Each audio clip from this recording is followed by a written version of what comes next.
All right, I'm going to begin. Looks like it's about 6:35. And even though we have a small audience here, I will just introduce myself because I know this is being videotaped. That I'm Rob Metz, I'm the school superintendent. And today is November 12th, and I'm doing our World's Best Workforce presentation, which is required by the state legislature. Once a year, every school district in Minnesota needs to give the community an opportunity to come and learn about the school district and how we're doing in our World's Best Workforce plan.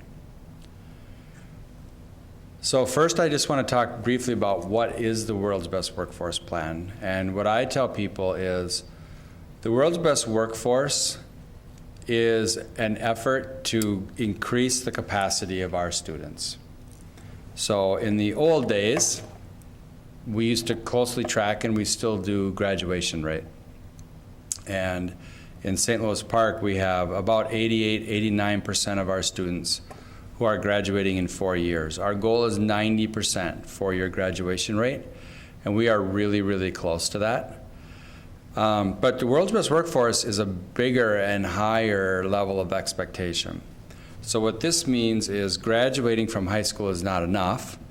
You don't just have to graduate, you have to truly be ready for what comes next. Whether it's post-secondary school, the military, the workplace, you have to be truly ready. And in St. Louis Park, as in most places, we still have some students who, even though they graduated, when they get to college, they have to take remedial classes. So what this is saying is, yes, we need a 90% graduation rate, but we also need every one of those students to be ready for what comes next. They should be able to go to college without having to take remedial classes. They should be able to be hired without having to be retrained. And so the World's Best Workforce is a higher level of expectation. We also have a strategic plan, and that's a St. Louis Park strategic plan. Everyone that's here tonight is getting a copy of the summary of that plan. And I always think of our strategic plan as a game plan. If we were a football team and we had a game plan going into a game of how we're going to be successful, that's what this strategic plan is. It talks about how St. Louis Park Schools is going to produce a World's Best Workforce. Then each school in St. Louis Park, of which there are 6, has their own school improvement plans. And the plans at each of our schools have to line up or align with the strategic plan, which has to align with the World's Best Workforce plan. And then the final level, our individual employees each have goals and each are evaluated. So the way this is supposed to work is if our work is aligned, if our individual employees meet their goals, then the school will meet its goal, then we'll meet our strategic plan goals, and then we'll meet our World's Best Workforce plan goals. Underneath, I said closing the achievement gap in bold there because that is our number one job. That's job one, and I'll explain why in just a minute. So the importance of closing the achievement gap, I always identify 3 reasons. 1, for the individual students, it's very, very, very important that they're successful students. And in St. Louis Park, as in most of Minnesota, we have a gap between how successful our white students are compared to our non-white students. We need to make sure that every single student reaches our academic benchmarks, we call them, and especially our students of color. For those students, it's really important that they read proficiently by the end of 3rd grade, that they graduate in 4 years, and that they're ready for what comes after graduation. It's also important for the school district. If we were a business and we were selling tires and we had some customers that we were doing really well with, we also have some that we're not doing well with, and in our case, as in most schools in Minnesota, we're not doing as well with our students of color. So we need to improve in that area for our business to be successful. If we're going to stand the test of time as a school district, we have to figure out a way for all of our students to be successful. And then finally, the city, the state, the national economy I talked to a fellow from the Citizens League who said that even if every single one of our students in Minnesota right now graduated in 4 years and met the expectations of the world's best workforce, 10 years from now, we still would not have enough employees to do all the work. So we can't waste one single person. Every single student is going to grow up someday and be part of the workforce, and we need every single one to be ready. And if we do, that will help our city, our state, and our national economy. It's really patriotism to me. It's really patriotic to make sure that every single student is successful. So closing this gap is really, really important, mostly for the individual student, but for the success of the district and for the success of the national economy. We track some data to see how we're doing, and these are the things that we track in St. Louis Park. And if you're here, you got a handout showing you how we're doing in these areas. Every year we are going to mark down how we did, and we're going to keep track over time. How are our students entering kindergarten ready and prepared for school? When they leave kindergarten, we check their literacy level. Do they meet our literacy benchmark evaluations? Same thing in third grade. Reading at the end of third grade is a key statistic. And we measure all of our third graders on a state test in reading, and we track that number very closely. To me, that's the most important one on this list. The fourth thing we check is when students leave our elementary system and enter our middle school system, how well do they do in reading and math on the state MCA test? Also, when they're leaving our middle school, 8th grade, reading and math. High school graduation rate, we've already talked about. And then SLED's data is student longitudinal educational data. The Department of Education is doing better all the time, tracking our students once they graduate to see how they do once they leave us. And the handout you have shows that in the latest year that we have data for, 84% of St. Louis Park's graduates were in a post-secondary school sometime within the first year and a half of graduating from high school. That number lines up very well. The state average is in the 70s, and the highest numbers I could see from schools in Minnesota were in the low 90s. We're in the mid 80s. So that's a number that we track over time.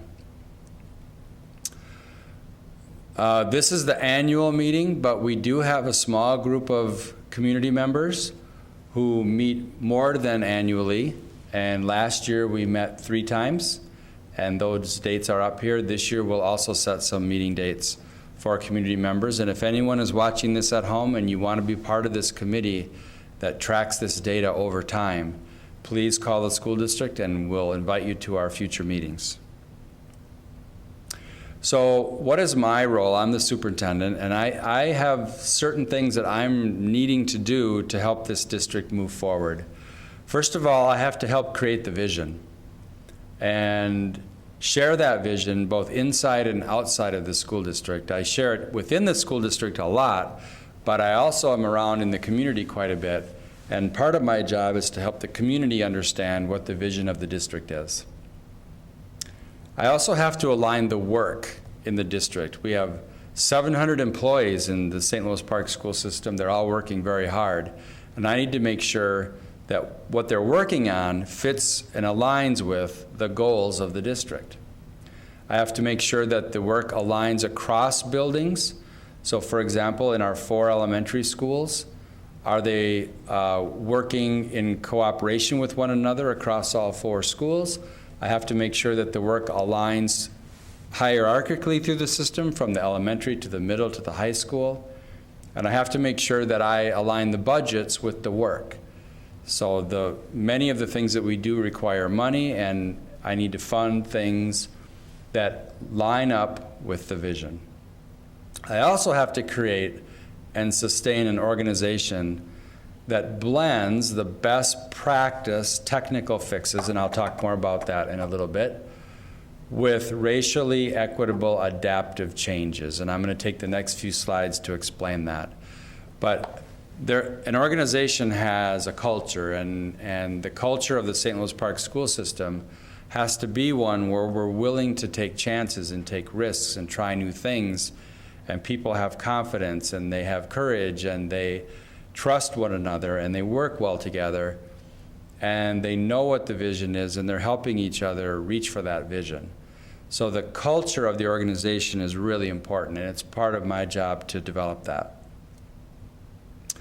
So we talked more and more about racial equity in the St. Louis Park school system, and I want to take a couple slides to talk about why that is. It's one of the newest changes in school in the last 5 years, that now more and more schools are talking about racial equity. We're obviously trying to close the achievement gap, which is a racial achievement gap, and because of that, we're learning more about race and what it has to do with how students are success in school.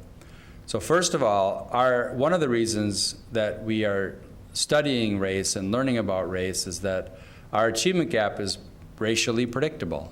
Our white students do better than our black students and our brown students, which in our terminology in St. Louis Park means Hispanic, Latino. We know that how our adults show up in school racially greatly influences the learning of our students. Our teachers are more than 90% white, and that's always going to be the case. We're trying to hire more teachers that are not white, but the pool of candidates is limited. And so we need, as a white superintendent, white principals, white teachers, to understand how we show up affects the learning of students that aren't white, and it does. So we have to understand that and learn more about that. Our adults are studying their own racial identity and belief systems so that they'll be able to understand the racial dynamics in their school and help make changes. And then we are blending, and I highlighted the word blending, our racial equity work with our educational best practices. We've always tried to use educational best practices, and we're continuing to do that. We're looking for the best way to teach reading to the kindergartners. We're looking for the best, most effective way to teach math to 8th graders. And we're not going to stop doing that. It's very, very important that we do that. We also need to understand what race has to do with it. And we're using the word blending to describe how we're putting those two things together. We use this compass to help us do that. It has 4 quadrants: a believing side, a thinking side, an acting side, and a feeling side. And the easiest way to think about this is, if you're a teacher in a classroom, your belief system has a lot to do with how your students perform. If you believe that they can do it and you hold them to high expectations, there's a greater likelihood that they will reach those expectations. If they sense that you believe that they are not capable, they will perform that way. So what we believe has a lot to do with how our students perform.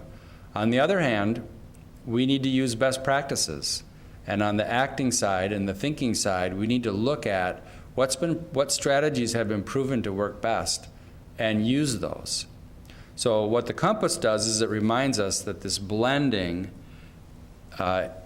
is what we are about now in St. Louis Park. We're trying to blend the belief side and the feeling side with the thinking and the acting. So how does this look? And I'm going to use a quick example. I read a book this summer called Waking Up White. And the very first sentence in the book said, "Whatever happened to all the Indians?" Now this one hit a spot with me, because I personally grew up in a small town in southwest Minnesota, right in the middle of historic Native American ground. About 10 miles from where I grew up were something called the Jeffers petroglyphs. And if you've ever been there or haven't been there, you should go there. It's a long, mile-long, multi-mile-long patch of red rock in the ground that Native people had stopped by for thousands and thousands and thousands of years and wrote symbols in the rock, communicating with each other as they traveled over that territory. So I knew very well, because I grew up right there, that there were native people traveling by my house 6,000 years ago, way before even the pyramids were built in Egypt. And yet, as a what's that? How do you know that? Because it's in the rock. The history is there. So, as a brand new teacher, though, 35 years ago in Minnesota, I was a 6th grade teacher, and I taught Minnesota history. And I taught Minnesota history the way the book said to teach it. And the book said to teach it in a very white way, I will say. And the book called the Dakota Uprising the Sioux Uprising. And we talked about how the good guys and the bad guys, and the good guys were the white German settlers, my ancestors, and the bad guys were the native people. And I knew the history because I grew up there. I knew that the native people were there thousands of years before any of my German ancestors were there. And yet I still taught it the way the book said. I taught it the wrong way because I just didn't even think about it. I call that my blind spots. I should have known better, but I didn't. And so I think to myself, if I didn't catch that, if I had that blind spot, what other blind spots do I have? And so part of my job is to help the school district discover the blind spots in how we do school. And the more of them we discover and the more of them we change, the better our students of color will do. We also use an analogy called the coal mine.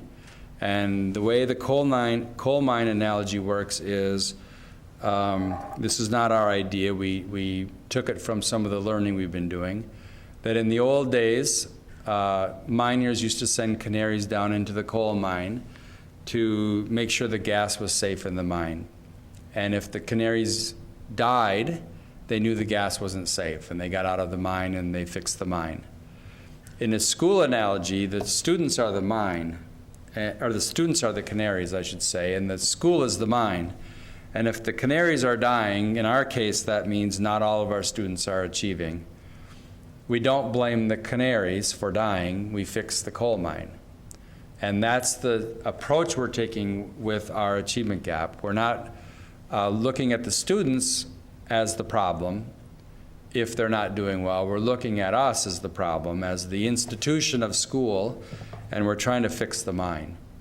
So I need to provide a clear vision of what we're trying to do, be a good example, give people an opportunity, and give them safety, give them permission to fix the mine when they see something that should be fixed. Now, we've been doing some really good things. We've had some great successes. And I want to share 3 of them here that I think are especially important.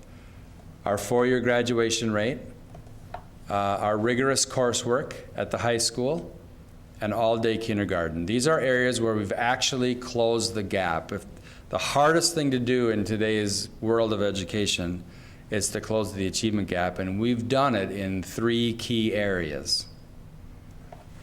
So we need to take a moment to celebrate. Graduation rate is one of them. So this is 2014. We don't have our 2015 data yet from the Department of Education. But in 2014, the graduating class, 88.3% of our students graduated in 4 years.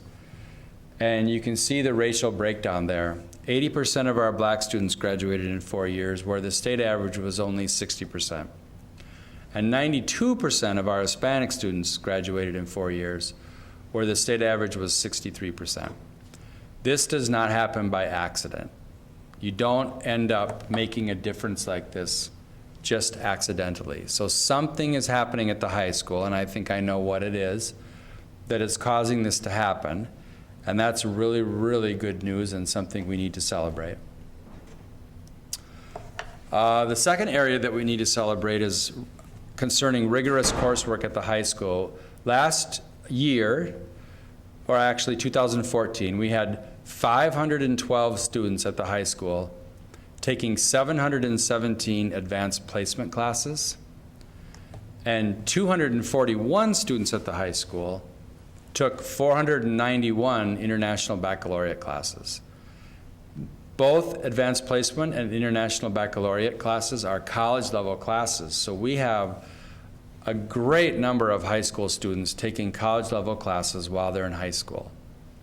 Because of that, we got ranked as the 7th most academically rigorous high school in Minnesota by the Washington Post in 2014. That's something to really be proud of. Of that group, 137 Black and Hispanic students took 322 IB and AP and honors classes. That's something to be proud of. That number has risen every year for many years in a row now and keeps climbing. And again, that's something that doesn't happen by accident, and our school, our teachers, and our students should be very proud of that. The next area that we should celebrate is all-day kindergarten. Last year was the first year of all-day kindergarten in Minnesota and the first year of all-day kindergarten in St. Louis Park. And we took that opportunity to totally revamp our kindergarten program. So yes, our students were in school longer, but we also did a complete remodeling of what kindergarten looks like in St. Louis Park. You can see at the beginning of kindergarten in the fall, the percentage of students who were at grade level in reading, I'll say, literacy. Kindergarten reading is not reading as third grade reading is, but ready for reading the first day of kindergarten. And then by the end of kindergarten, by the last day of school, you can see how the achievement had improved.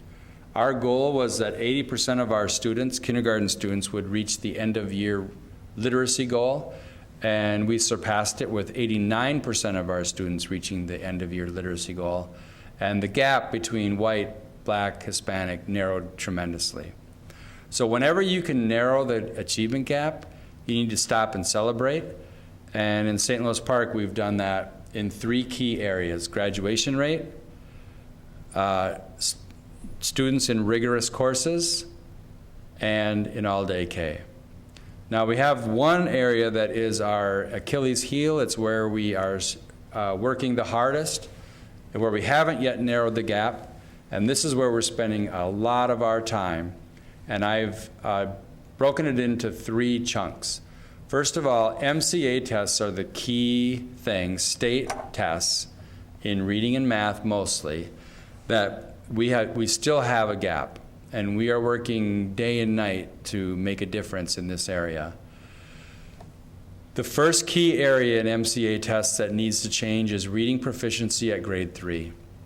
When our third graders can read at grade level according to the state MCA tests at a much greater degree than we are now, we will celebrate. Right now, about 60% of our third graders pass the state reading test. And my goal is that someday that will be 80% of our third graders will pass the state reading test. To accomplish that, we're spending a lot of time in kindergarten, first grade, and second grade. We're trying to build a solid base that will stand the test of time. It takes some deferred gratification because you saw the results from last year's kindergarten. And we are now working on first grade, and then we'll be working on second grade. And as those students come through the system, my hope is that we'll be standing here a couple of years from now, and we'll see many more than 60% of our third graders passing the state reading test. The second area we're really focusing on is secondary math. Our students and all students in Minnesota take a state math test in 8th grade and 11th grade. We're doing a lot of work at that area. And then we continue our racial equity work. We're blending this work together. Let's look at primary reading first. I already talked about this a little bit. We totally remodeled all-day kindergarten. We are now remodeling our first grade program, and this is the first year of our new first grade program. And then we also remodeled our intervention program, which is now called Park FastLane. So if a student is reading below grade level in St. Louis Park, they get an extra dose of reading. We call it a second scoop, an extra lesson by a second teacher, and that's called Park FastLane. We're also using a new curriculum this year in kindergarten through 5th grade in every classroom, and that's called Making Meaning. So a lot of work has gone into elementary literacy, especially kindergarten and 1st grade literacy, and again, building a solid base that we can count on for years to come. Last year's kindergarten teachers achieved that goal of 80% of kindergartners passing the end of year literacy test, which is much better than we've ever done before. And now it's an expectation of them. They'll be extremely disappointed if they don't hit that target again this year. And that will become the new norm, the new expectation, that we will always achieve that 80% goal from now on. How's the reading intervention different from what it was before? Good question. So the question from the audience was, how is the reading intervention different than it was before? A couple of things. First of all, in the old system, which was called reading intervention, each school sort of had their own system. We have 4 elementary schools. They each had a little different model, and they did their very best, but they weren't consistent. And we're trying to be more systemic, meaning having the same system across all 4 schools so that we can support it from the district side. And when students move from school to school, they will experience the same type of instruction. We also went back and looked at the best research, best practice, what are the most effective schools in Minnesota doing, and we remodeled the programs so that it lined up with what other places that are getting the best results. So I think the biggest changes are total remodel from looking at research on what works best and then doing it across all 4 schools instead of each school doing their own thing. Secondary math. We hired a secondary math coach. He's been working mostly at the middle school this year. And we did several things. And Carrie Ross is in our audience. She's an expert in this, so I'm doing my best, Carrie, to explain what we've been doing here. The first thing we did is what I would call a curriculum map. So we mapped out what are we actually teaching today in our middle school math classes. Then we compare that to the state standards, which is what the test is measuring, what the MCA test is measuring, and we see if they match up. And sure enough, they didn't match up. We are teaching things that are not on the state test, and we're not teaching things that are on the state test.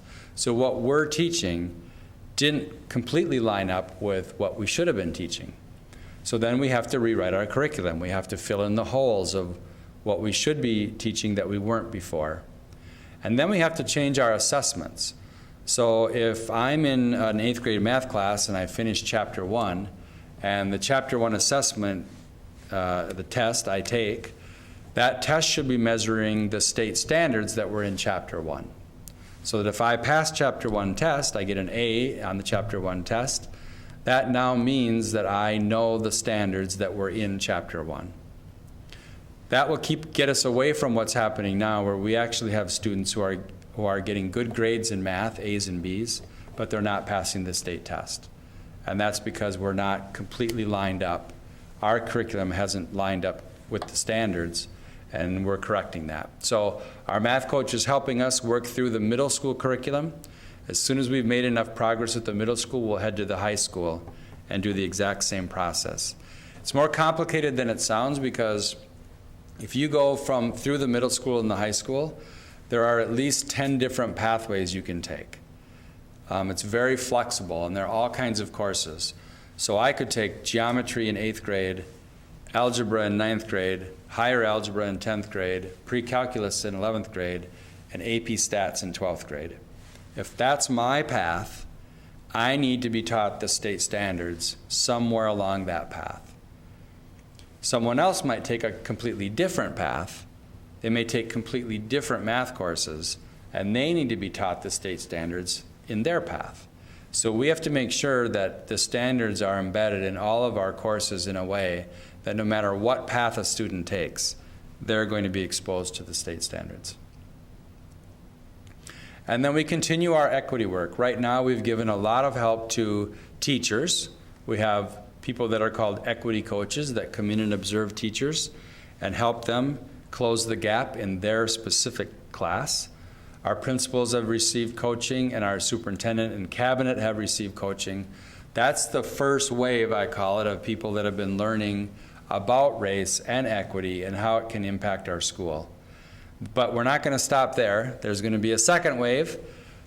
People like our school board, our paraprofessionals, our custodians, our food service people. I can hardly walk down the hall without someone telling me, hey, we have to do this equity work with our custodians. Hey, we have to do this equity work with our food service people or with our school board.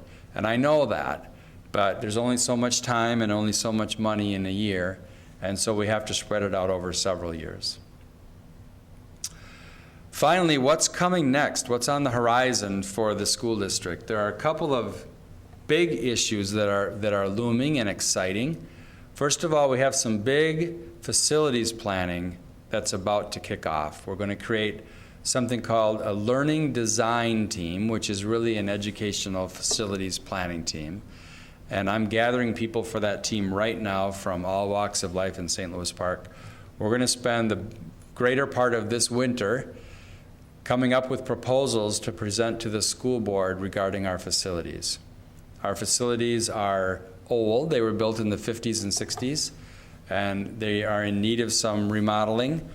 And we are tentatively planning to go out to the community to ask for money to upgrade our facilities, probably in about 2 years. So we have time to plan and to be careful and thoughtful about it. Our goal is to create a good plan this year, present it to the school board sometime next summer or possibly next fall, hopefully get their buy-in, and then we'll have a year to campaign and communicate about it and build our case that this is what we need at this time. So facilities are going to be a big important topic in the next coming year. Also in the coming years, our marketing to millennials. We have a lot of people moving to St. Louis Park. Not all of them have children in school.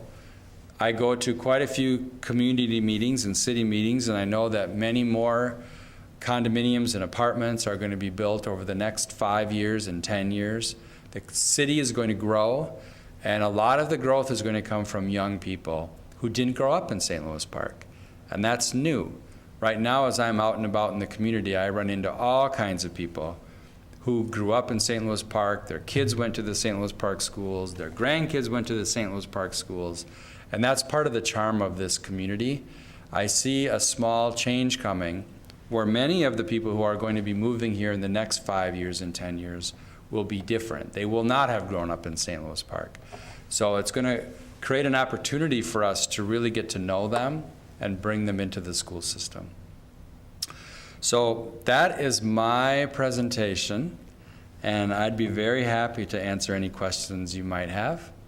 I'm going to repeat this at a school board meeting in another week and a half. So if you didn't see it this time, you'll be able to see it next time. Any questions from the group here? So how has the plan been accepted by the people that you've talked to? Good question. The question from the audience is, how has the plan been accepted?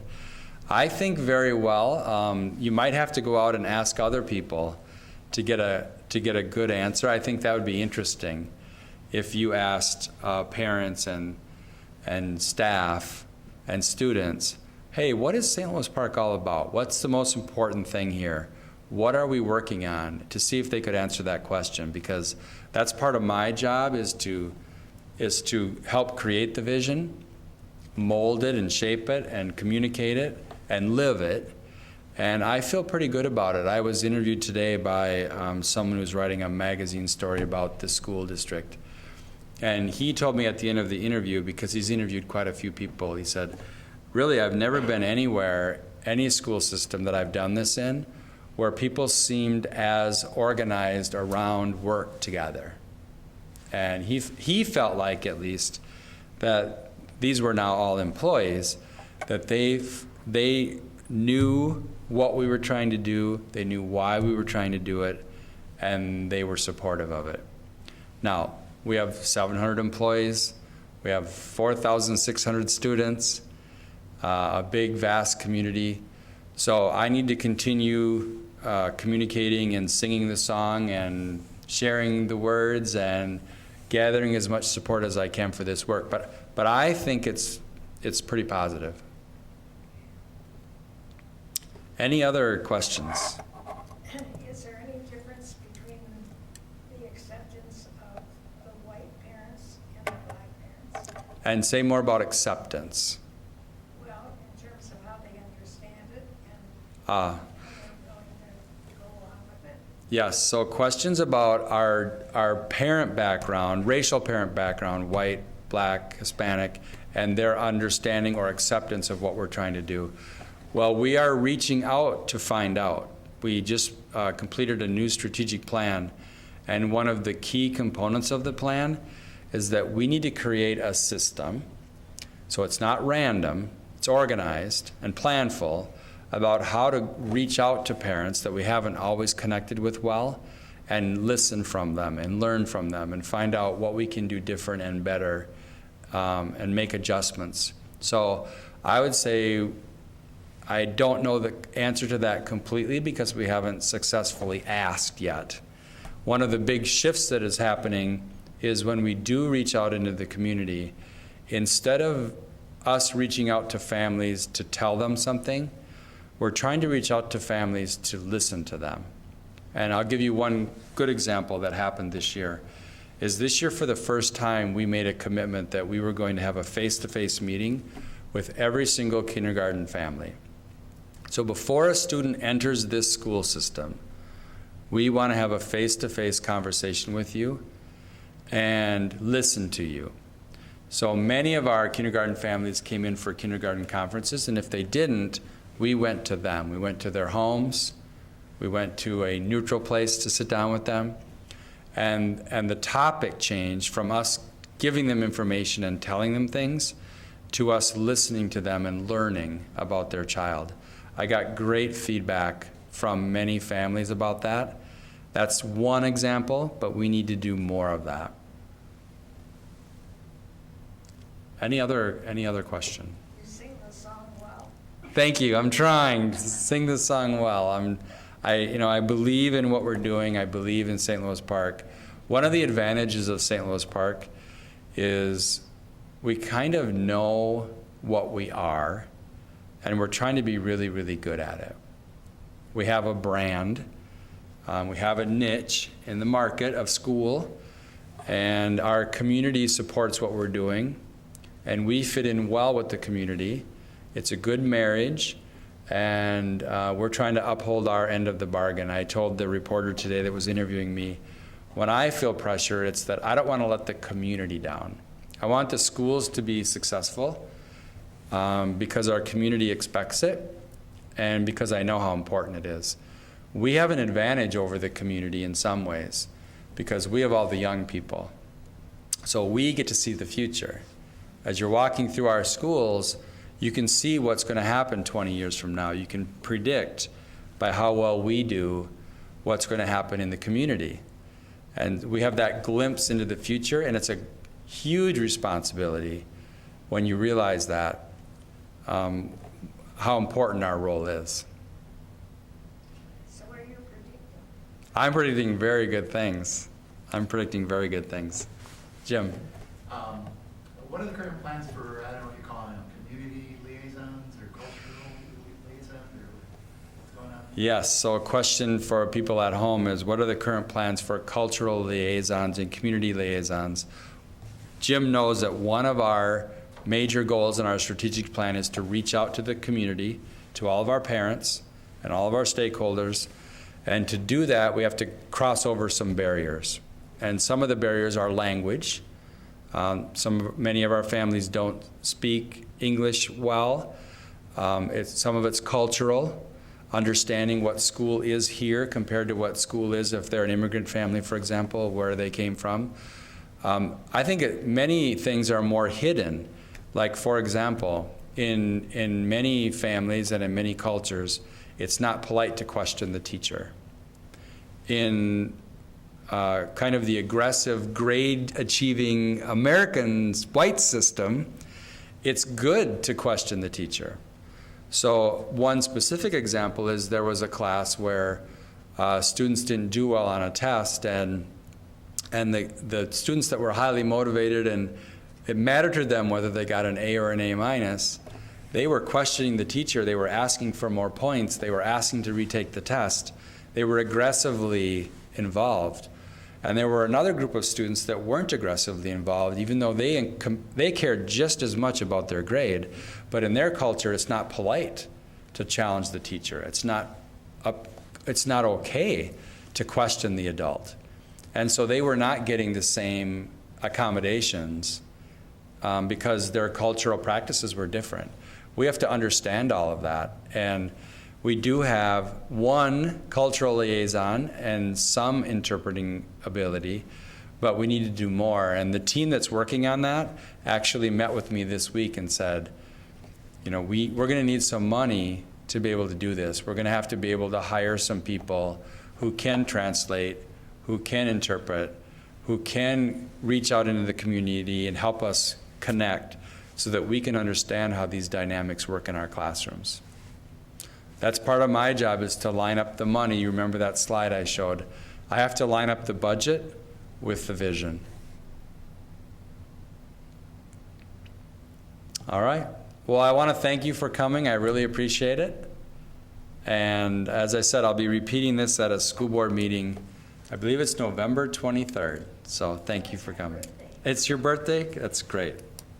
Thank you.